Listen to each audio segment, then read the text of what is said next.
in nature, there's specialists, there's generalists, generalists survive and specialists go extinct. Like if you're the black-footed ferret and 98% of your diet is prairie dogs, like you've got a super fine, niche that you're trying to hit. And so that's why any disruption to that is going to have major complications. And so, generalists survive and specialists go extinct. And I think that sort of applies to that bigger picture conversation where you're like, well, if I only like this aspect of nature and recreation or outdoors or this is what we need to be focusing on and coming together and against those things. Yeah, certainly. So I think it's the same, saying the same things, but even using kind of those natural examples to be like, we're all on the same side eventually in the end. This is the Aptitude Outdoors podcast, where we interview conservationists, hunters, anglers, and outdoorsmen and women to bring you the greatest stories, information, and advice from the best in the world. All right, everybody, welcome back to the Aptitude Outdoors podcast. Thanks for tuning back in. Today, our special guest is Ken Keffer, otherwise known as the Vagabond Naturalist. He's written the Earth Almanac. He's got Kids Outdoor Adventure Book, 448 Great Things to Do in Nature Before You Grow Up. We talk about his history with upland hunting. We talk about his travel across Mongolia to monitor camels. We talk about tons of stuff. We talk about ethical issues in hunting, all of the above. Ken's a great guy. Hope you guys enjoy this episode. But first, a quick word from our sponsors. I'm a huge fanatic for handmade, high-quality leather and canvas products. In my opinion, they last longer, hold up better to the abuses of travel, and honestly, they just look really cool. That's why I use Badger Claw Outfitters. They've been making handcrafted products for hunting, camping, and travel since 2011, and that's right up my alley. Best part is they're made right here in the USA and are guaranteed for life. They've got everything from gun leather, belts, custom knife sheaths, wallets, duffel bags, leather and canvas pouches, everyday carry items, and more. Badger Claw Outfitters, made in the USA, built for the wild. I don't know about you, but I always carry a knife. It doesn't matter what the situation is, I'm always reaching for a blade. Whether I'm out hunting in the backwoods, fishing on lakes and rivers, or simply cutting rope at camp. And when I need a tool, I want something that's quality, durable, and handmade right here in the USA. I know that's something you're looking for as well, so go to maloneknives.com and get yourself something that's going to last and look damn good too. I really like the title you have, the Vagabond Naturalist. I feel like that's so relatable to me because I'm so interested in nature that I just kind of go wherever the muses take me. I'm like, oh, this is cool, I love this. And I just get sucked down that rabbit hole for, it could be a day, it could be a decade, and that's just how I am. So how did that come about, like becoming a vagabond naturalist? Yeah, I mean, my background is in wildlife biology, and kind of right out of college, you get these 4, 6, 8 month temporary positions, kind of field work. And so I think the whole vagabond concept might have started with that for me, where I was bouncing around doing research in Wyoming, in New Mexico, in Alaska. And then because it's seasonal work, you're sort of, not working necessarily in the winter season. And then I would do some pretty epic road trips and go hit all my, adult friends who were right out of college into professional jobs. And so I'd go couch surfing before that was a thing. And so, I kind of had poked around quite a bit and really embraced that term. And, it's such a cool thing that everywhere in the country has something awesome. You just have to dig around a little bit and find it. And so, when I'd go to these places, whether it was for work or just, on a road trip, I'd be like, oh yeah, I found this really cool hot springs in, Southern Oregon. And people are like, you're in Oregon? I was like, yeah, apparently, I don't know, And so, just kind of, and a lot of that is kind of sat with me. And then I've actually moved and lived in a lot of different places too. And so, kind of that term stuck with me where I was like, oh, you've moved every couple of years for a while. That's changing. I'm like locked into a location now. I'm living in Bloomington, Indiana for the duration now. So maybe I'll do a little more explore vagabonding, a little less, living and moving around a bit. But yeah, it's a cool. And like I said, kind of the punchline for me was like highlighting all of those cool things in all of these places. Yeah, that's a that really hits home to me because when I was younger, I traveled a ton. That's kind of what opened me up to what I'm doing now, is just seeing that this country is just wild. I mean, there's so much to see here. People ask me all the time, like, if you could go anywhere else in the world, where would you go? I was like, I mean, there's awesome places all over the world, but I don't think in a lifetime I'll be able to explore America to the extent that I would like to, because it's just, you drive a few hours in any direction and everything changes so drastically. You could be in the mountains on the East Coast one day and you drive 4 days west and you're in the mountains of the West Coast and they're completely different. Everything's so amazing. And there's all these little spots. And now that you've lived out west, you grew up out west, and now that you're in the Midwest-ish area of the United States, a lot of people hate it here. A lot of people that grew up here absolutely despise the Midwest, but I'm really learning to love it as an adult. As a teenager, I wanted to leave, as immediately. But as the more I learn about, especially wildlife and, conservation and things of that nature, the more I really like it here. I mean, I spent 10 hours yesterday hunting terribly and just observing the wildlife for 10 hours. And I just, like, the guys that I hang around, we were all just happy to be out there and watch. We watched thousands of swans fly overhead for hours. And I was just like, I could sit here all day. And we did. So what do you like about, being where you're at now in the heart of the Midwest? Yeah. I mean, maybe kind of the start, like you said, I grew up in Wyoming. And so a lot of people think that. They're like, how could you ever leave Wyoming? And I'm like, well, the job opportunities, things come up. And so the beauty is I will always be from Wyoming. I will always have family in Wyoming. I always get to go back in Wyoming. I especially like to go back in September when it's, both good fly fishing and good bird hunting. Yep. So I never go back for Christmas. That's a horrible time to try to get in and out of Wyoming. So yeah, give me September's any day. But yeah, so then I moved, like I said, I did a lot of research out west. Then I moved to the East Coast for a bit, but I was in kind of the eastern shore of Maryland, that whole Delmarva Peninsula, they call it. And boy, all my Wyoming family were just like, you're moving to the East Coast. And all they could picture was like the I-95 corridor. And I was like, no, like I'm moving to Delmarva. There's like chicken farms. There's like amazing river action. So I really got into kayaking there. And so you can find little pockets of, habitat and little pockets of adventure everywhere. And then I moved to Northwest Ohio. I was in, kind of Black Swamp Bird Observatory, the education director there for a few years. And like, I'm sure you've talked about before, and I know you have with Pat and other folks, that migration, just phenomenal. Like, that's the place to be in the world during those kind of 10 days of bird activity. And so highlighting that and just getting all excited about that and meeting folks from all over that are coming to the Midwest, and it's kind of like, wow, it's kind of an amazing. In the East Coast, we had it in the fall coming down kind of the coastal migrants and stuff. So that's one of the things I like about nature is it's always dynamic and changing. So you just have to figure out where it hits, where you're at. And so from Ohio, moved to Milwaukee and got more into the book writing in Milwaukee and sort of, always doing biology work, environmental education, and then adding that communications layer to it more so when I was in Milwaukee and started writing books and things there. Milwaukee, then my now wife and I moved to Iowa for a bit. And again, rivers is kind of what is the main attraction for a nature enthusiast there, because Iowa has been fairly well cultivated over. I think it is the state with the least amount of natural habitat left. And so, that one was a bit of a struggle, but to find those pockets still of habitat and adventure. And then when we moved, we literally were going to open a Wild Birds Unlimited store and kind of looking, where do we want to live? And that was one of the main motivating factors, was where can we find a place that's got access to some cool adventures, some cool habitats, some cool just natural history.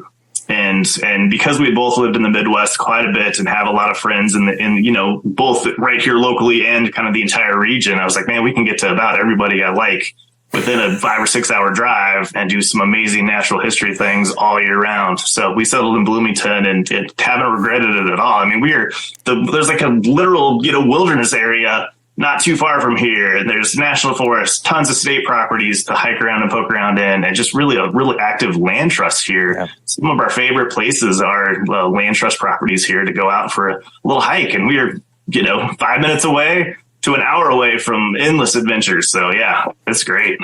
That's how I feel living here in Northwest Ohio. I mean, I could drive 2 to 4 hours in any direction, and there's so much to do, and people just complain about it. It drives me insane. I was like, we have the Great Lakes. They're literally the only Great Lakes on Earth, and we're surrounded by them. How could you not find something fun to do? And that could be a 4-hour episode right there. So do people find it strange for you that you hunt birds, but you also love birds? Because people have a very hard time with that, I feel like, and I don't think they understand from a hunter's perspective, which, I don't want this to become a hunting episode. I just love doing that stuff in that nature. But it's like, I actually am working on a documentary right now where it's like, how can you love something and kill it is like the premise of it. And I'm like, I think I like it more. I think I love it more because it's a whole new level of it. It's like a deeper level of appreciation for me. Do people find that contradiction or a contradiction to you? And how do you kind of like think about that?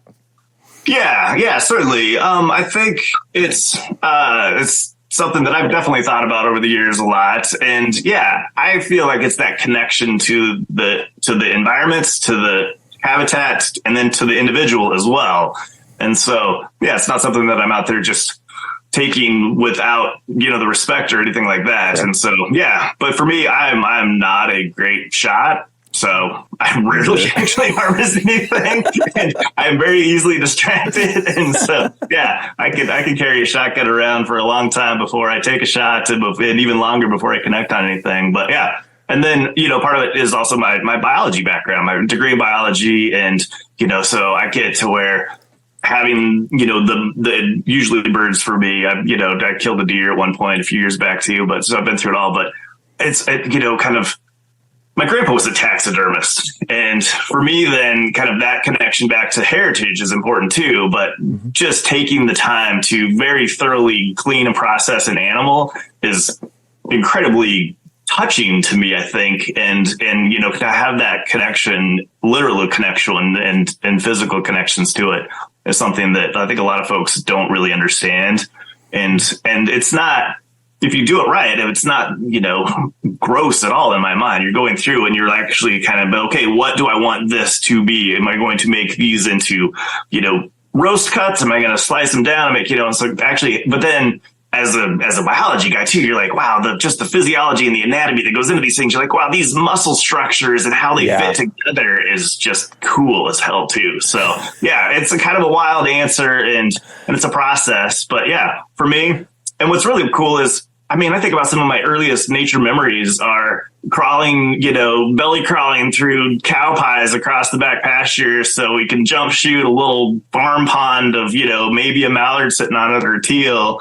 And so like having those connections or sitting in the blind and watching the marsh wrens kind of work the blinds all around you because the ducks aren't flying. And so some of my earliest nature memories are hunts that aren't about hunting at all. Yeah. Well, you don't. As lovers of nature, what better opportunity to literally be outside all day doing nothing but observing wildlife? That's all you do when you're hunting. It's like the hunting part is probably the pulling of the trigger is probably the 1% of the day, if even that. Right. The rest is just watching wildlife, and I've seen the coolest wildlife interactions I've ever seen in my life just sitting in a tree stand or sitting in a duck blind. And at the end of the day, maybe it's an excuse of how poor of a shot I am as well, but I rarely come home with like a whole smorgasbord of wild food to share with everyone. It's just like, I saw 5,000 ducks fly over my head. I didn't even know there were that many ducks, honestly. But yeah, I'm on the same page with you. I really think it's important, and it's not for everyone. I don't try and push it on anyone, but for me, it's very much a matter of, I just get to be outside all day, and I absolutely love that.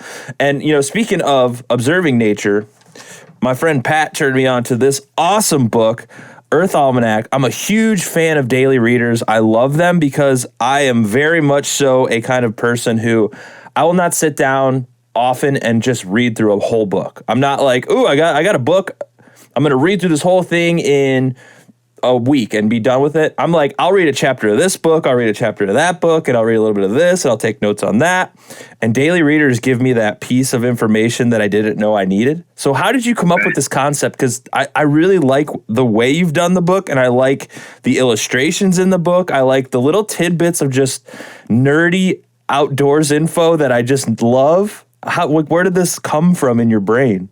So as the Vagabond Naturalist who's been to a lot of parts of the country, I'm like, wow, what are the greatest hits? What are those things that, just those iconic moments?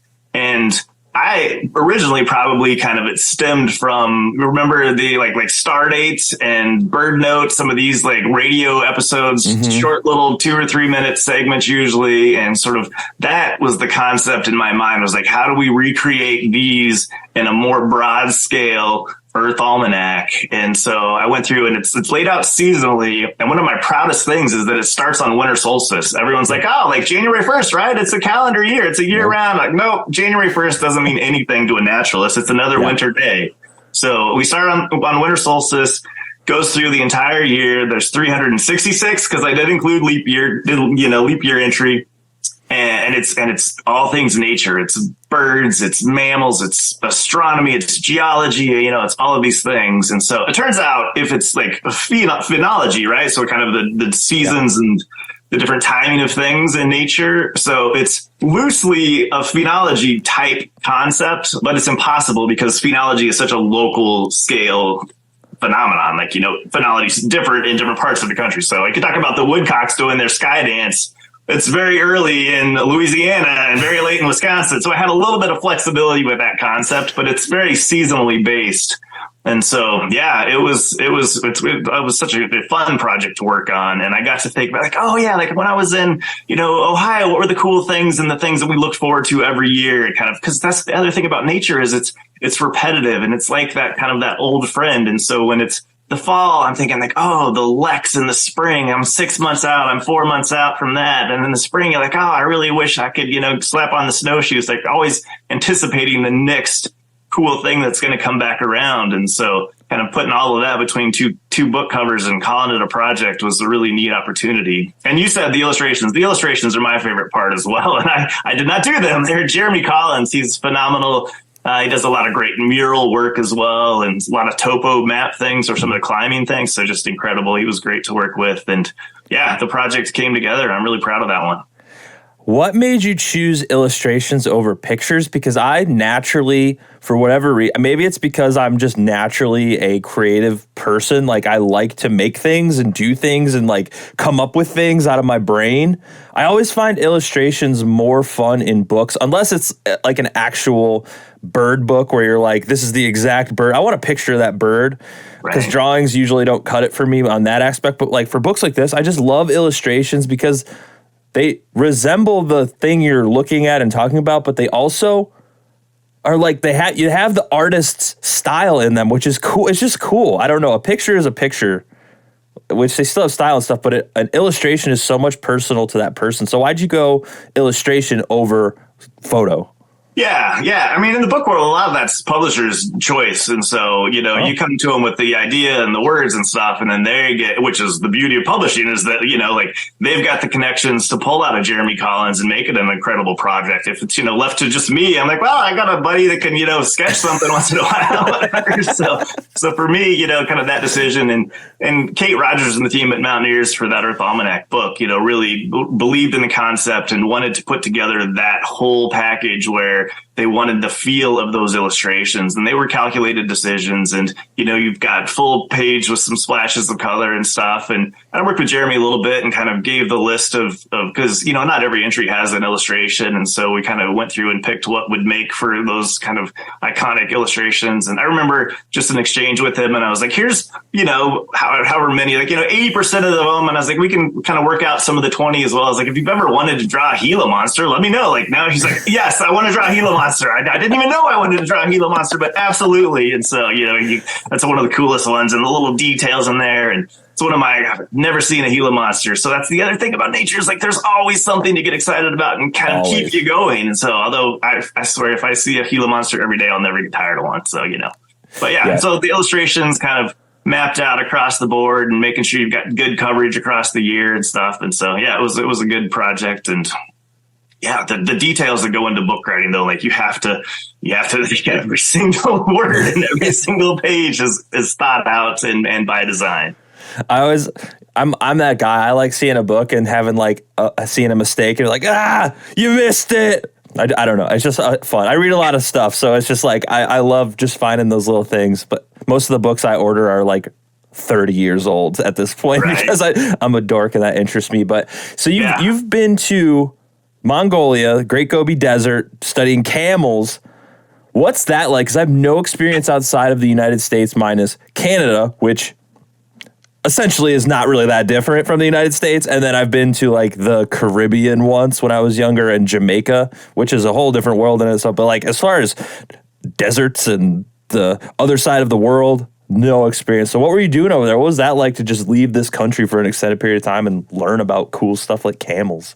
Yeah, I think that might have been the original Vagabond Naturalist experience, looking back on it. And so that research, kind of a cool opportunity. I had been working for the Denver Zoological Foundation, kind of the conservation branch of the Denver Zoo that does the on-the-ground research and kind of that wild restoration work for some of these mammals, some of these animals. And so I had been on a small mammal project in Grand Teton National Park for a bunch of summers. We were live trapping mice, looking at ranges and kind of overlapping habitats and things, and then also looking at sort of pre-wolf, post-wolf on some of that kind of Yellowstone wolves and the expansion there and stuff. And so, yeah, I worked with the crew in the past, and I mean, I feel like I'll give you the full story because we've got the time here. I was at a Bob Dylan concert with the director, and right before the concert, we hit happy hour. And so by the end of the night, he was like, "You should come to Mongolia and help on this research." And I was like, "Absolutely." And the next morning, we were both a little slow and groggy and thought it was drunken promises. And I was like, "So, Mongolia?" And he was like, "Are you serious? Are you in?" I'm like, "I'm in." He's like, "Do you have a passport?" I was like, "I do not." And he was like, "Oh, then you're not in until you get a passport." So, yeah, it came together because I'd had the experience with the organization, and I got a passport. I had to do the expedited passport, and yeah, they shipped me off to the Gobi Desert with a crew. Incredible. I'm still in touch with, the biologists that I worked with over there. And so Mongolia is very much like Wyoming, where I grew up, just habitat wise. You sort of got this massive continent, inland territories, kind of the similar, so hot summers, cold winters. Mongolia is more sort of oval than the square rectangle of Wyoming. But if you go in the east, it's the grasslands. The further west you go, the drier you get and kind of that shrubby. And then you get big mountains in the west. And again, geographically, those are similar that are playing out across on the continents. And so Ulaanbaatar, the capital, a couple million people, which is, a lot more than the entire state of Wyoming. But the rest of Mongolia is pretty much a, nomadic lifestyle and very, not a populated area. And so you get out of town and you're on 2 tracks basically for as long as you can go. And I remember we had research crews that had been going there for years. So we had to drive, I can't remember, it was, days worth, a couple of days worth of travel on these old rutted 2 tracks. And we're just sort of working west to get down to the Gobi strictly protected area. Mongolia's got different levels of like national parks, and they range from basically like, oh, we've got a park and you can do anything in there, to like no human access unless it's for research functionally. And so we're going to like these strictly protected areas. They're going to have big chunks that are set aside for wildlife. And so I'm driving across, and what we were trying to do was get some baseline on wild camel populations and the similarities between this Mongolia and my Wyoming background. I think of, like we've got a large mammal that's got declining populations, and everyone's like, well, obviously it's, the predators or the poachers from the south or, whatever. So like, if you're blaming, people from China coming up and poaching, it's just like, oh, we're blaming people in Colorado coming up and poaching. That's why we don't have any elk, right? Yeah. I mean, they're all just like, it's the same barstool conversations that are happening all over the world. Like, but really, what's happening? Well, habitat's the one thing that's happening. Lots of things are happening. And so the project I was on, we're going to put radio collars, telemetry collars on camels to get GPS location coordinates to be like, all right, the camels are using these areas and, kind of going from there. Unfortunately, the collar we put on the collar itself, the battery pack had a malfunction. So we got like 12 data points on the collar. Oh, man. Adia, the Mongolia biologist, she's like, he saw that camel for years after the fact. Like the camel was still alive and carrying the collar around. But yeah, we didn't get as much data out of that. But this is ongoing research and stuff. And so, yeah, Bactrian camels, the two-humped camels, and they're so far removed from the domesticated version of the two-humped camel that we saw a couple of just like feral camels that had, like the feral domesticated camels that were kind of out in this Gobi. And the striking difference between like, oh, that is a wild, live, Bactrian genetically pure camel, and then the little feral camels trying to keep up with the herd as they're going away. But such an incredible just experience. And for me, it was coming out of my first time out of the country. I got to pal around with Adia, who was my age, kind of a young Mongolian biologist who had the experience. And so I remember they sent us into the grocery store to stock up on supplies and buy a couple of weeks worth of expedition foods. And then we ride across in this Russian van on these 2 tracks, and we had so much gear in the back, and that was just kind of the frame of the vehicle. Instead of being like on the cushiony part of the seat, we were like offset. And so just like between my shoulder blades, just sort of like a suitcase pounding me for 24 hours driving across. And then we get there and we camp out in the Gobi Desert in tents for a couple of weeks at a time. And Adi and I would sit up on the hill with binoculars, and we would just glass looking for camels to come into the oasis, to come in close enough that we could do our research on them. And so, yeah, just had to spend so much time just observing the Gobi. And it's a super cold, dry desert. Cold, in the wintertime. It's super hot in the summertime, but it's like a rock desert. And so you could not sand. There's thin, almost shale looking rocks that are sort of pieced out over a lot of it. And so you can actually pick them up and flip them over and see where the top is just polished from all of that kind of sand blowing across in the bottom. So kind of the luster on it and stuff, and little sexual bushes, which are like sagebrush. And they're like these huge rugged hills too. So it's a little bit of like Nevada landscape too, and kind of those almost rocky mountain tops and things. And yeah, we'd see camels coming in and move into the oasis. And then we did just like total camels can run for a long time, but they're not very fast. And so when we had a herd that had moved in close enough that we were going to be able to approach them, we, took off, and the vet tech and everything had the little, the tranquilizer dart gun, and got the camel down, processed all of the samples. We got paired fecal blood, all of that, put the collars on them, the reversal drug, camel gets up and, moves out. And so, and then we built a little, I can't remember the Mongolian term for it, but basically a little cairn of rocks, and kind of a little, and man, someday I just love to go back to that rock cairn with Adia, the biologist, and revisit those times. Cause yeah, it was an incredible experience, and just definitely sticks with the guy for, years. Yeah. So the thing that I've kind of learned over time as doing a lot of traveling myself, I mean, I don't get paid to travel or anything, I just really love exploring new stuff.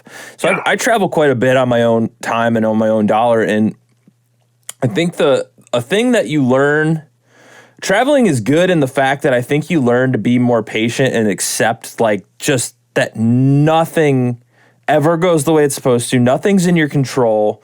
And it's, like you said, you're in a car for 24 hours. And a lot of people, they travel 2-3 hours. They're just like chomping at the bit to get out of the car. And I think when you travel quite a bit, you learn to just be there and not, because if you continually think about, we're getting to this place, it's 24 hours away, you're going to go absolutely insane. You're like, so how do you kind of deal with that? I would assume you have traveled a lot, and I assume you still travel quite a bit. How do you deal with that? Because I think it's not something that people talk a lot about, especially with people that travel all across the country to hunt, or people that travel all across the world to do biological research. You just have to be comfortable not doing anything sometimes, and you can always work on stuff, or you can read a book, but your brain can't stay focused for that long usually. Right. So how do you, do you get into that zone where you're just okay just being in a place? Because I get that when I drive places. I get real bored, and I'm like, I just accept that it's going to be a long time, and I just go and do it.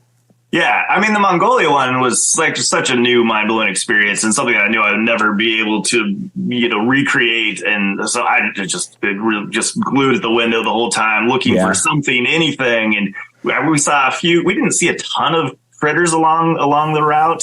We saw a gazelle, some of the bird life. I remember seeing like some sand grouse, which are kind of like dove things almost, and a couple of raptors and things. I remember being at the campsite there for a couple of weeks and really getting to kind of get those daily patterns and get to see a little bit more, and seeing some little herps, and seeing we saw Henderson ground jay, which is this like cool bird that the bird people are really like. I like birds a lot, but I'm not like like, oh, I don't have my life list or anything. I sort of So I was like, oh, that's one that people is kind of pretty localized, and so the people that are listing, they have to go to these remote places to find. I was like, oh, that's that Henderson ground jay they all talk about. Or one of the coolest things that was like, because it reminded me of home, was this little oasis and the harriers flying through, and I was like, oh, like that's like we've got harriers. Kind of the similarities of critters across the world is always mind blowing. So kind of just looking on the travel aspect of it, where looking and trying to watch and learn and be like, oh, there's a little yurt, a little gear they call them, a little kind of these round, like basically a round wall tent, but easy to move around, kind of that nomadic landscape. And these people would travel kind of with their herds, a lot of sheep and some camel herds and things. And so these herders live in these yurts. And so you see just enough of them. And the hospitality and travel, I think, is kind of another similar things where if, in Wyoming, you still wave at everybody. And the thing is, you're like, well, I'm going to wave because there's a pretty good chance I'm going to break down and they're going to have to come, or I'm going to have a flat tire. They're going to, slide into a snowbank. You just want to be friendly because, they might have to help you out eventually. And so in Mongolia, you could stop, and a lot of these folks don't have much more than, everything is in their yurt there and their gear. And so you could show up though, and you knock on the door and they welcome you in, and they make, the kind of milk tea and share something with you. And it's sort of, like you're kind of that connection to the outside on some of that, because they're just kind of living their nomadic lives there and welcome you in. And so, we did a couple of stops and had worked with some folks, but sometimes we stayed at the research facility in the last sort of urban outpost before we went out too. And so kind of, just breaking it down into chunks and be like, oh, what's today's adventure going to be? Yeah. But the unexpected you're talking about, on the way back, we'd hired 2 drivers, and they literally got in a fist fight at one point along the center of the road because they weren't sure about which 2-track to take or whatever. And I was convinced the one guy was going to just hop in our vehicle and drive off and abandon us. And so I was like, well, this is going to be a good story. Well, I would be lying if I said I have not been in a few fist fights in my younger days traveling with people of a similar age trapped in a van. There have been quite a few brawls, but that's just part. You're that close to someone for that long. It's bound to happen, especially with a bunch of guys. Oh, my God, dude. But so you do like birds a lot. Birding is a weird thing. I'm always the oddball in every situation, I feel like, because I am like a very much so a North American model hunter. Like I like think about the philosophy of this stuff, and this is all relatively new to me in the last half decade or so. And I'm really down that rabbit hole, but I also really love birds. Like the biggest weekend American birding here in Northwest Ohio. I love going to that. And, a lot of people that I know, I started on the naturalist side of things and I ended up on the hunter side of things. And I'm like, I could see things from both perspectives because I spent so much time in both worlds. But birding is so great, and it's unlimited the amount that you can learn. And I'm like you, I like birds. I think they're very cool. I'm always, if I hear a new bird or see a new bird, I'm always interested in like, what is that? Can I get a photo of it? What does that bird do? Where is it from?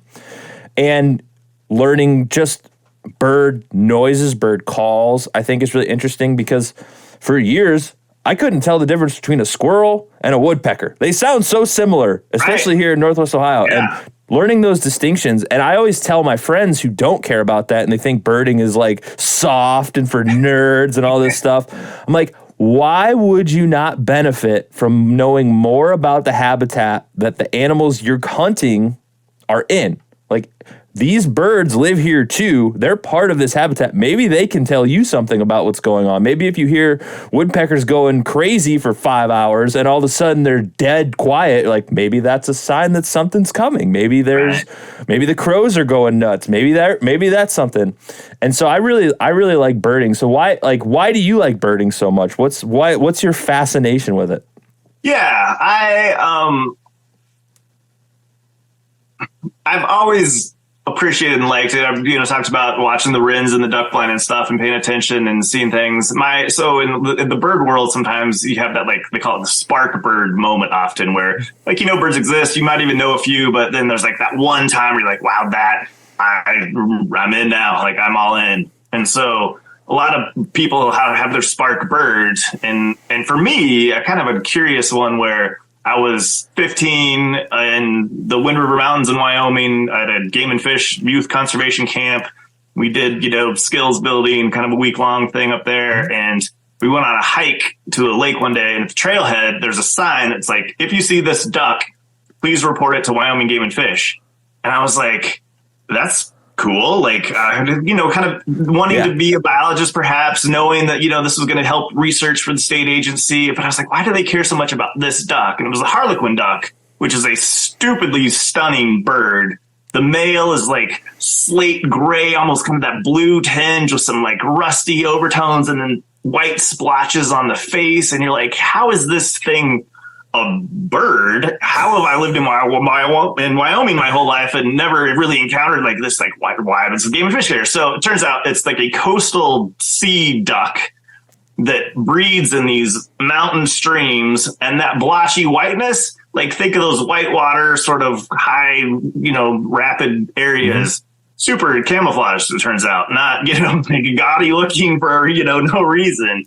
But there's, probably a couple of dozen breeding pairs in Wyoming and extreme western Wyoming, and Game and Fish is like, trying to document drainages and things. And so here I am about to go on this hike, and I was like, I want to see that duck. And so like, I'm looking at every, the whole trail, watching the water, never saw it. For 15 years, I never saw this damn duck. So my spark bird was not even a bird. It was a sign. I finally saw them in the, winter off the coast of Rhode Island one winter. So it took me, a long time to find them. But that kind of moment, I was like, pay attention, like look around, and kind of, so that stuck with me, this kind of that spark bird moment for the harlequin. But birds in general, I think, are super great because there's enough of them that it's a challenge. You don't just get to learn like, oh, there's 10 or 12 species, there's always something to be learning. But there's not too many of them. They're not bugs. They're not, insects, which that is like overwhelming diversity for a lot of folks. And there's people that are really into it, and that's awesome. But just as like the approachableness, I think birds kind of hit that sweet spot of sort of familiar. They're around. You can find them everywhere. But the more you look, the more you learn about, they're not all of them are everywhere. And so then when you travel a little bit more, you're like, oh, well, I got blue jays, but out west they got Steller's jays, sort of where did that overlap? There's like so many just fascinating tales with it. And so the calls, you get that sound aspect of it, which is super cool. And, you don't have to see them to know them. And that's a cool part of it. It's just like kind of all of the things about birds play into birds being great nature ambassadors, and having them in the backyard for a lot of folks, that's a connection to nature while you're doing the dishes in the morning. I've got a pileated woodpecker that I basically, once a day, if I don't see this bird, I'm a little sad. I feel like my friend didn't come visit that day. And no, I don't try not to take it personally, but it's hard not to, because I've got this connection with this individual bird on a regular basis. And so building that, and then all of the health aspects of nature, I don't know how much would you get into this, but just, having that connection, whether it's through the kitchen window, or it's a 1 mile hike around the neighborhood, or it's a 2-week adventure to the Gobi Desert, all of these have positive benefits for us too. Selfishly, it's, a reason that kind of helps with our mental and physical health as well. And so birds for me are just the greatest nature ambassadors for all of those reasons. And it's really easy to like birds. And if anyone doesn't like birds, they just need to meet a new buddy that does like birds, because it's so contagious. And that's where something like, the Big Sweet Festival, we've got, there's festivals all over the country. There's little weekend events. There's local Audubon chapters, local bird clubs doing hikes and stuff. And so I think people that even want to like birds feel a little intimidated, because there's a lot. I mean, there's, hundreds of species that you're going to have to tackle. And some of those sparrows all look very similar. I get it. But there's, tons of wonderful folks and resources that that are there to help. And part of it is like, it's fun to go to a concert by yourself, but it's more fun to go with some buddies, right? Yep. And so like biggest week is like the greatest tailgating. Like that, I mean, it feels like a festival and it doesn't feel like a nature event in some ways, which is awesome, which is part of why I like that energy that goes along with it. I'm also just as content to walk that boardwalk in the dead of winter and see one downy woodpecker and 18 little American tree sparrows working the edge of Lake Erie right there. And so that's kind of sense of place is built into it too. And that's the other part about birds is that it's dynamic. Every day is a little bit different, even in the exact same spot. And every year is a little bit different, but every year is also pretty similar. And you can like, when are the Orioles coming back? Or when are, whatever, like pick something to be excited about. It's just for me, it's birds. And those are the reasons. Hey, what's up everyone? James Appleton here, co-founder of Absolute Aid. Welcome to the Seek to Do More program. This program will help you help yourself by developing the daily habits that will elevate your entire life. Over the next 30 days, you'll complete the doers list every single day. And the doers list includes 1, do something physical. 2, follow and stick to your diet of choice. 3, read a real book. 4, further your education on purpose. 5, dedicate time to your spiritual life. And 6, dedicate time to your hobbies. So if you're ready to take a structured, proven approach to build the daily habits that will allow you to get the most out of yourself, your time, and your life every single day, the Seek to Do More program is your blueprint. So make a choice, commit to yourself, sign up below, and let's get started. The biggest week is awesome, and one of my favorite things is seeing how excited people get out, and seeing that many people that are excited about nature gets me so excited. And I like walking the boardwalk, and I go with a group of friends every year and we have a good time. And I really am a huge fan of those birds that are common that get people excited, because growing up, I was always astounded by naturalists, because I would go somewhere, I'd go to a park or something and go on a nature walk and they'll be like, oh, this is this tree. I'm like, how do you know that? And then they'll be like, well, this is this bird. I'm like, well, how do you know that? And I'm like the most annoying person to go anywhere with, because I want to know everything that's going on. And then it was overwhelming as even in high school and stuff. Because like a naturalist isn't a job that most people think of like as a career or a thing. So I'm in high school and I'm like, hey, I want to be a naturalist. They give you those like stupid questionnaires of like what you're going to be. And I'm like, oh, I like to be outside. I like to go out in nature. I love to drive down to Hocking Hills with my buddies and camp. And they'd be like, oh, I think you'd be good as like a landscaper. I was like, I don't want to be a landscaper. Are you kidding me? Job they have. Yeah, like, oh, that's the outdoors thing, right? And so I was always like, I'd go to college. I'm like, I want to be a naturalist. They're like, what is that? I'm like, it's a naturalist. It's a person who like works at the park. And they're like, oh, you want to be a wildlife officer? I'm like, no. So it was always overwhelming for me. I was like, well, how do they know these birds? And they're like, well, buy a book. And then you open the book and there's 8,000 birds in there. And you're like, well, which ones are from here? And they're like, well, you just got to walk around a lot.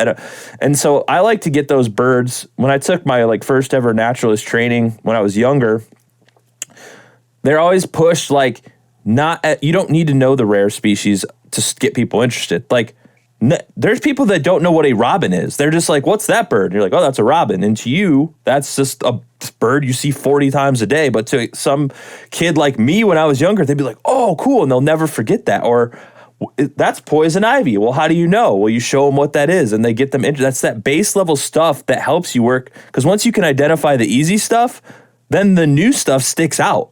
Like, I love the yellow warbler. Everybody at the biggest week's like, there's 500 of these things flying around. I love that thing. They're easy to take pictures of because there's so many, and they're bright colored, and you show them to people, and you're like, that's a yellow warbler. There's a million other kinds of warbler, but now you know that that's a yellow one, and it's easy to identify because it's yellow. Like, teaching is really fun, and you're like an outdoors educator, and you teach people about environmental education. So what are some things that you use to get people stoked about the outdoors? Because I feel like once you spark that fire, you can take them down that path to eventually care about preservation, conservation, environmental issues. That, to me, that's the important part. Yeah, absolutely, for sure. And you're right. I mean, a lot of it is establishing that just kind of enthusiasm for it. It doesn't have to have a name. No, not at all. Did you have a good time out there? Perfect. Mission accomplished.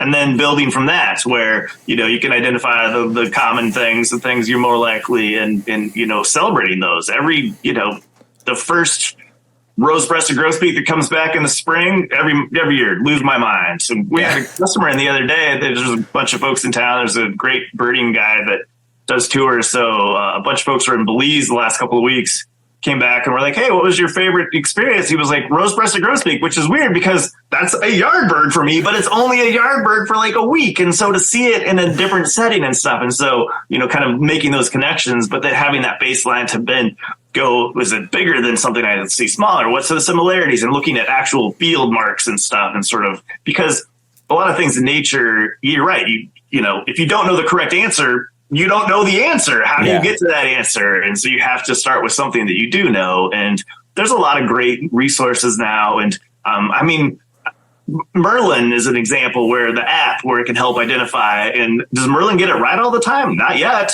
It's a work in progress. And so sometimes you're like, really, I think, no, that's not actually what you saw. Not to say, burst your bubble there, but here's, and here's why, and here's where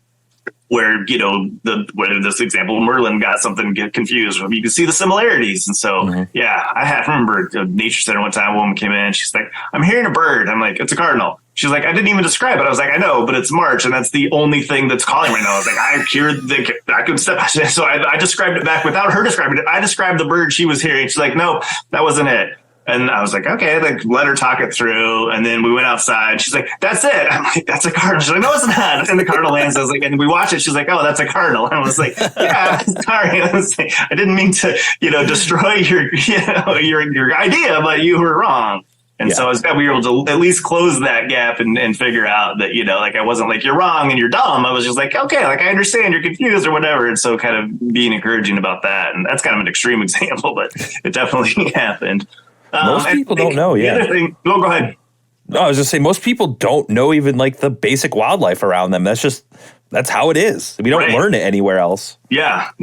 And it's another thing where I think a lot of times people are like, oh, like you get the kids involved and stuff. And you're like, well, like, don't forget about the adults. Get the adults involved too. Mm-hmm. And so, I think there's tons of great youth resources, but there's less available for adults. And even, I'm in a college town, and there's like the college campus has a bird club that's pretty active and stuff. And I was like, well, we're new to the area. Like, how do 40-year-olds make friends? Where do we go to meet people and hang out? And, so we're going to the bird walks and trying to, to make folks and meet folks and make those connections too.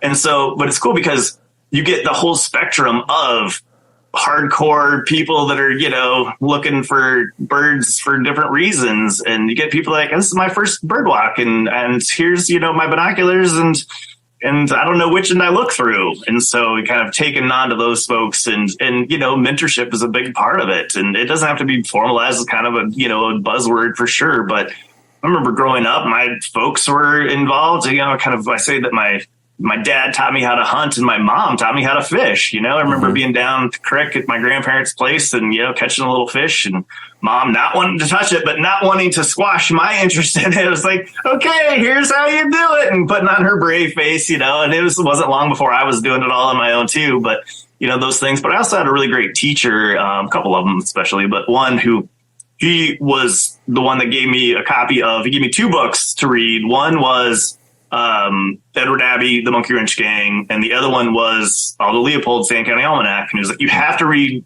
Leopold first. You can't read Abbey first, or you will be tarnished.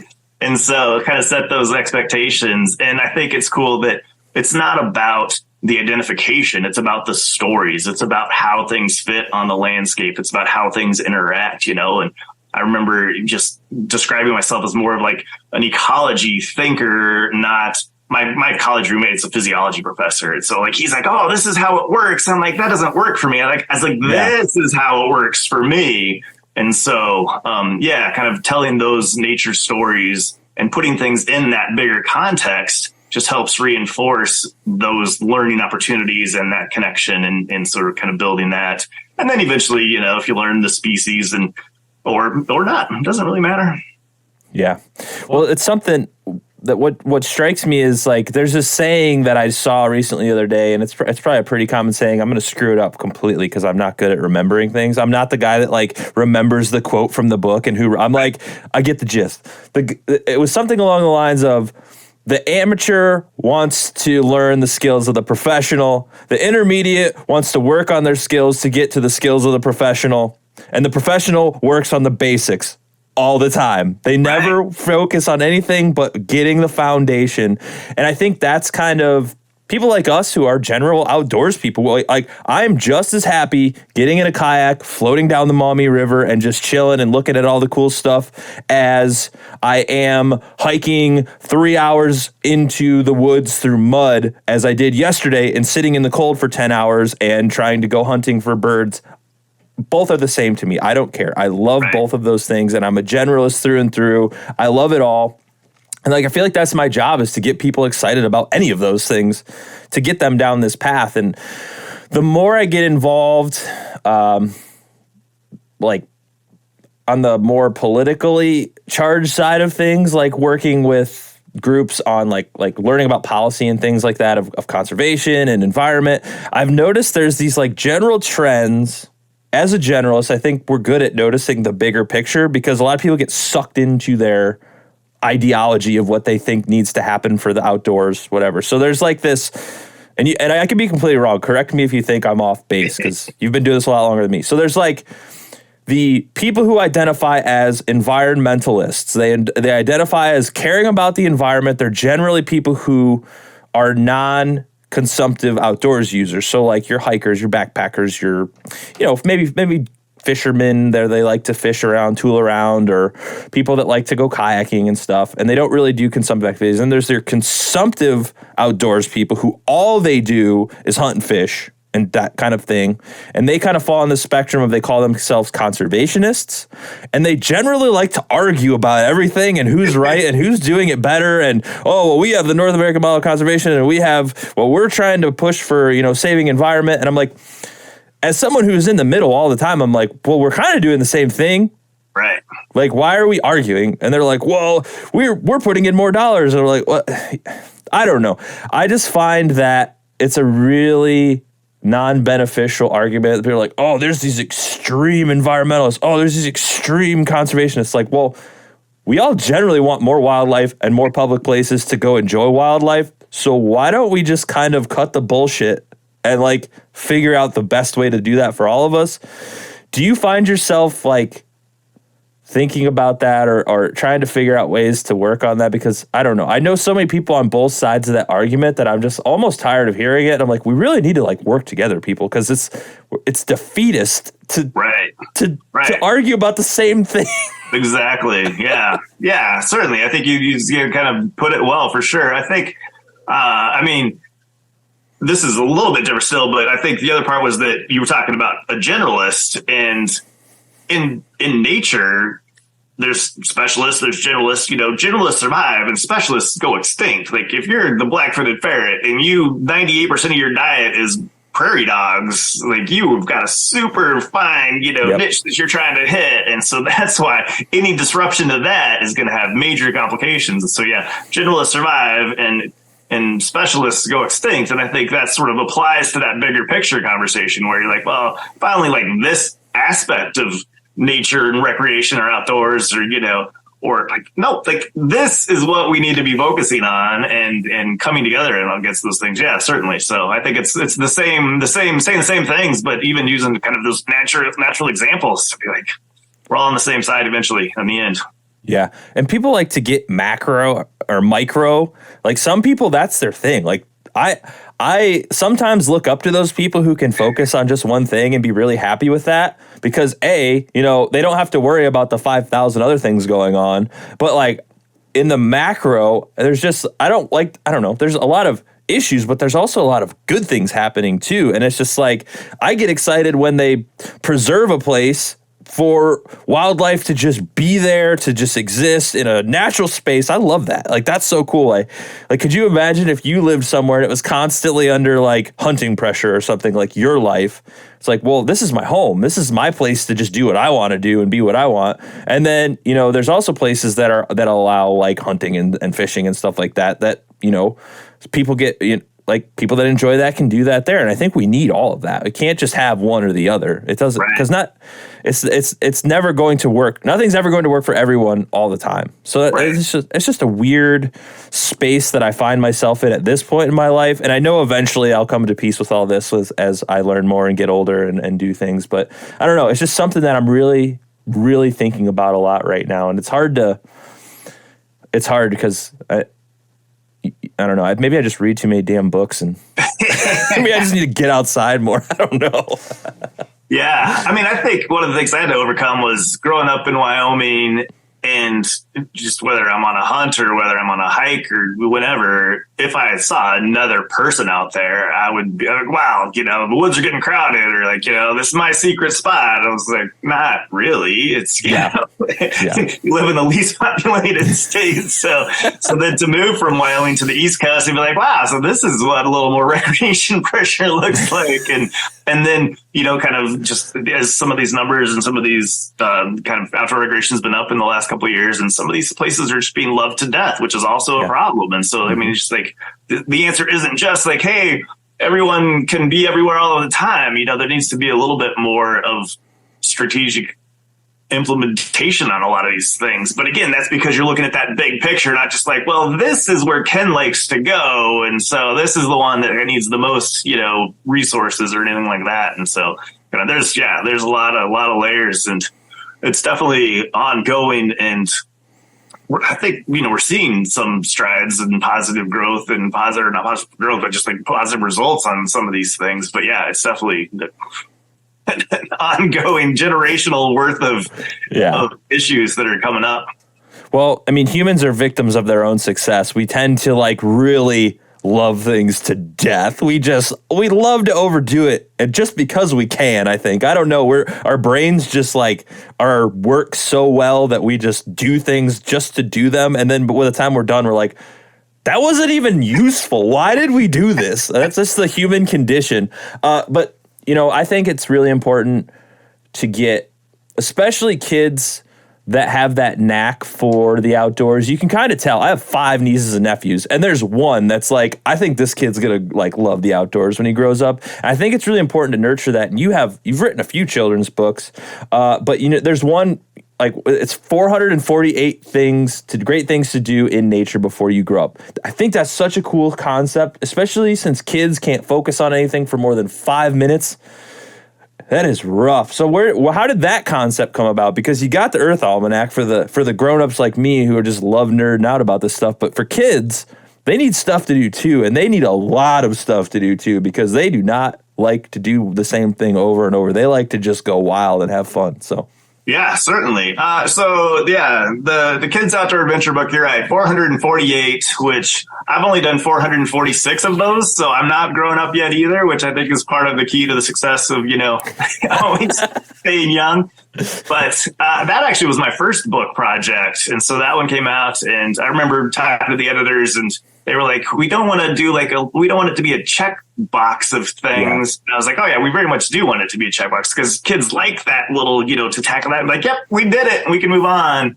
And I remember one of the early reviews, I think it was a grandma, who was like, some of these ideas are real basic and simple, and don't waste your money. I thought, like, oh, go outside and look at the clouds. And then my granddaughter went outside and spent all afternoon looking at the clouds and had the best day ever. And so she's like, so I take it back. This is a great, well thought out book. And there's like, you know, go whitewater rafting. Like, there are extreme differences in that, which is part of growing up, is doing all of these things.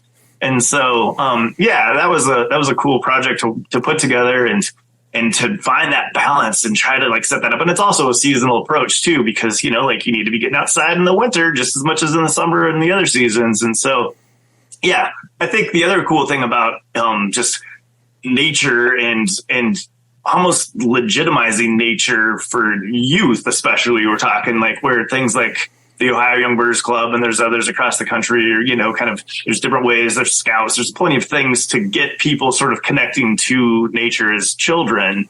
But like, even just the other day, we were talking about, there's an event, an hour and a half away up in Indianapolis, and we're like, well, would anyone go up for the kid? Would they take kids to that? I was like, yeah, they should. And like, why do we even have to question this? Like, if this was a basketball tournament, like, yeah, of course you would drive 2 hours for a, one day event or a weekend long tournament or something. It was like, and I played sports growing up too. I did all those things, but to raise some of these nature activities to that level of like, of course it's worth it for our family or for our, whoever, to be involved on that level of regular participation. And if you have the ability to travel to do it and go to these sort of events to build those connections and let those kids, and especially with kids, like, it's one thing to have a bunch of, bearded old dudes talking about nature. But if you've got kids that are excited about nature and they're hanging out with other kids, they're going to be more excited about nature. And so that's why some of those programs are so cool. And some of the secrets of those things is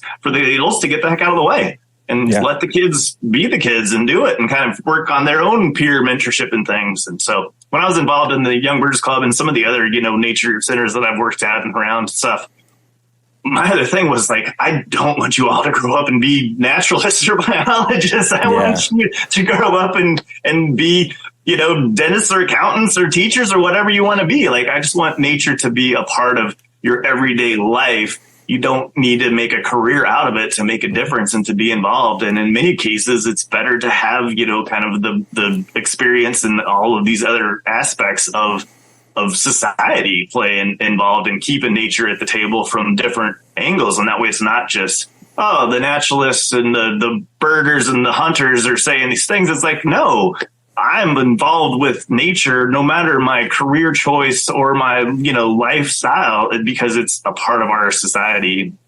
And so, I don't know. It was kind of a long-winded non-answer, but I stick by it. No, that was great. Actually, I think you brought up one of the best points is one of the things that changed my perspective when I was a lot younger. I was doing I wrote an undergrad thesis in college for my anthropology degree. And it was really eye-opening because I wrote it on this on construction. It was weird because I had to make it work because I was working full time and I had to also get this thesis done. So I just put the two together and I was working at this construction place and I interviewed all these workers and I was having a really hard time because they were basically treated very poorly, as a lot of construction workers are, forced to work, 18-hour and all these wild shifts that the average working person's like, I would never do that. And you're like, yeah, you shouldn't have to. So it came to this term. My professor told me, your job doesn't have to define your life. Your job is your job. You don't have to make that your personality. Yeah. And that was kind of what the thesis centered around. And I kind of taken that into adulthood as I can still work a normal job, which I do, and still be a huge advocate for all things outdoors. And, we can't all be wildlife biologists. They are a very vital part of, making informed policy decisions, which at this point sometimes doesn't even matter to people in the government, apparently. And, they're the science people. They love science. They love that stuff. But we're not all going to be wildlife biologists. We need the lawyers and the doctors and the bankers who can write those checks to places like Ducks Unlimited, or to keep these organizations running that do focus on the policy stuff. And there are people that do love that stuff. And we need lawyers in those organizations. You can't no functioning world can run without all those different parts. And you can be a dentist and make a great living. My dentist, the only thing we talk about when I get my teeth cleaned is hunting. That's all we talk about. Right? He's a great guy. I'm sure he has a hell of a lot more money to give to conservation than I do, but I have my voice. And I think realizing that doing what you're good at to help further that cause is a great thing. Because if everyone was a wildlife biologist, we'd all be arguing about minute facts about wildlife instead of being in court hey, maybe we should have more regulations on this specific animal because populations are down. And now we bring you in, the biologist, to be yes, that's right. He's a right. You let him talk about it. I'll just tell you the facts. And so, yeah, I think that's a astounding point that a lot of people talk over. And I'll talk to you all day. That's my job, literally. But you have a new book coming out about trees, which I am fascinated by trees, and yet I know the basics around me. I know your maples and your oaks and your, hickories and things of that nature that I see every day when I'm outside, but I'm not like a tree aficionado. So why did you want to write a book about trees? Yeah, trees. Knowing the trees should be out this fall, and it's an interesting book because I grew up in Wyoming, and there's not a ton of tree diversity, and so I don't even know the basics in some of these things, and so it's what for me though. What drew me to trees is that I grew up in the prairie of Wyoming, and we know that there's some outstanding nature, and I worked on some national grassland projects and things, and so I love the prairie, but if you tell someone to close their eyes and picture nature, a lot of times they need trees in that imaginary nature scene. I think so. And so I thought trees was kind of a great concept to bring. And I laid it out because there's a ton of identification things out there. This is everything we've talked about this whole conversation is what are the stories of the trees? Because identifying the trees is maybe a part of it, but not necessarily the most important thing. Is how does this tree fit into it, into the the ecosystem and the landscape? And I also laid out the entire book in the life cycle of a tree, and so we're starting with the roots and the underground, and then kind of working up to the trunk and the body and the cool things that are happening, and then there's the canopy facts, and then so it's there's individual essays about different concepts, and it's not even different tree species necessarily, but it's all of these cool root adaptations and what makes that function and how it provides habitat for the different critters and things, or how, and then even beyond the life of a tree, there's a whole section on dead trees and kind of coarse woody debris and all of that too, and so kind of the full life cycle of a forest and how that all fits in. And so I'm excited about that one too. I just saw a cover reveal the other day and just kind of super psyched about that, and kind of the illustrators finishing up some of the projects. And again, the illustrations are going to be my favorite parts, and I didn't do them. But I'm excited for this one. And again, it's the same concept we've just been talking about. It's to be out there and to just wonder and to just ask the questions, or to ponder a little bit more than, why are there different trees, or, what's going on if you're in the mountains and the aspects, and kind of fitting those types of concepts into hopefully easily approachable, shorter, easily digestible, where you don't have to read a book from cover to cover. You read one essay when you want to, and take a year to get through it and learn something about the natural world and be inspired to appreciate it and step outside and give nature a hand. And I love that about your writing, and that's why I do like essays and daily devotional kind of things, like those books where it's just a little bit every day. Because, I work in media. I take in so much useless information every day, in my opinion. Just I'm not a big fan of social media because, although I'm on it and I'm trying to put a message out there, I personally think it's just sucks your brain dry because there's a lot of just, crap that doesn't mean anything out there. And people can say that about my stuff too. I'm sure it doesn't, it's whatever. But I've gotten into arguments with people about this on the podcast before. And I stand by it. People generally do not care about factual information unless you're a factually driven person like myself or yourself. I'm sure as a biologist, you care about facts. It means a lot to you. No, you're wrong. That's not true. That's not how things work. But the general person cares about concepts. They care about, things that are not 100% set in stone, percentages and statistics. They're I care about the idea of a thing. And concepts are so much better, in my opinion, to learn because you can apply concepts other places. Right. You can't apply a fact in every scenario. If 10% of the tree population is dying in one place, in another place, it could be 30%. In another place, it could be 1%. But a concept is you can understand why that would be happening in general, and then you can learn more about that concept. I'm a huge concept guy. I love concepts, and I think that's where you shine. You help people understand concepts which are infinitely more important to me than facts. And I'll stand by that till the day I die. Right. And it's not just like oversimplifying to make it sense, it's like, because it's still factual, like there's still accurate information, but you're right. It's not just like, here's a bunch of part of that reminds me of taking tests in college or, in school and stuff. And you're like, great. And like, I was a fine student. I couldn't remember the facts. And so like, I, could regurgitate that back out. But when I started the tree book, I think I struggled initially writing this one because I'm, a little less, I'm not as familiar with some of the tree stuff and the actual tree physiology stuff. Like I was trying to do a photosynthesis in tree and I was like, this is boring. Like this is like, no one cares about the chemical structures of, the chlorophyll and all that. I'm like, why am I writing this? This is not a good book. And so I cut all of that and talked about, something entirely different and talked about why the leaf changed in the fall and like made it a little better. And so, exactly. I was like, I got hung up on the facts because I was trying to just get into it and be like, well, this is really important baseline information. And I was like, does it matter? No, not at all. Like, let's make this a storybook, just like everything else I've ever worked on. And it, turned out, I think, to be a fine project. Time will tell, but I'm pretty proud of this one too.